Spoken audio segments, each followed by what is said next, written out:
மக்களே நம்ம இப்போ எதை பற்றி பார்க்க போகிறோம்னா ஃப்ரம் வாட்ச் லேட்டர் பிளேலிஸ்ட் அப்படின்னு சொல்லி ஒன்று யூடியூப்பில் வரும். ஓகேங்களா? இது வந்து சஜஷனாக அடிக்கடி வரும். ஏதாச்சும் உங்களுக்கு பிடிச்ச வீடியோ செலக்ட் பண்ணிங்கன்னா அது வரும். இதை நீங்கள் வந்து ஃபுல்லாக அந்த வீடியோ வாட்ச் பண்ணி முடிச்சிட்டாலும் அது உங்களுக்கு லிஸ்ட் அவுட் ஆகும். இதை எப்படி ரிமூவ் பண்ணுறதுன்னு பார்ப்போம்.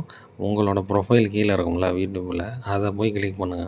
ஓகேவா? இப்போ அதை கிளிக் பண்ணிட்டீங்கன்னா அப்புறம் கிளிக் பண்ணிட்டோம்னா அடுத்தது வந்து அந்த ப்ளேலிஸ்ட்டு ஷோ ஆகும். அங்கே வந்து வியூ ஆல்னு ஒரு பட்டன் இருக்கு பாருங்கள், அதை கிளிக் பண்ணுங்கள். ஓகேங்களா?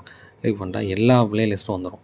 ஆக்சுவலாக இதுவும் வந்து ஒரு ப்ளேலிஸ்ட்டு தான். ஓகேவா? இந்த ப்ளேலிஸ்ட் இது வந்து அவங்களே ஆட்டோமேட்டிக்காக கொடுக்குற ப்ளேலிஸ்ட்டு. அதனால் வந்து எதெல்லாம் நமக்கு பிடிச்சதோ அதெல்லாம் ஆட் பண்ணோம்னா அதில் போய் ஆட் ஆயிரும். இந்த ப்ளேலிஸ்ட்லேயே கீழே போனீங்கன்னா வாட்ச் லேட்டர்னு ஒரு ப்ளேலிஸ்ட் இருக்கும். அதுதான் அது, வேறு ஒன்றும் இல்லை. நீங்கள் ஏதாச்சும் பிடிச்ச வீடியோ ஒன்று ஆட் பண்ணிங்கன்னா அதெல்லாம் வரும். இதில் ஓப்பன் பண்ணிங்கன்னா கிளிக் பண்ணிங்கன்னா உள்ளார ஓப்பன் ஆயிரும். உள்ளார போனீங்கன்னா எல்லா ஐட்டம்ஸ் எல்லா வீடியோஸும் நீங்கள் பிடிச்சதுன்னு ஆட் பண்ணது எல்லாம் அங்கே வரும்.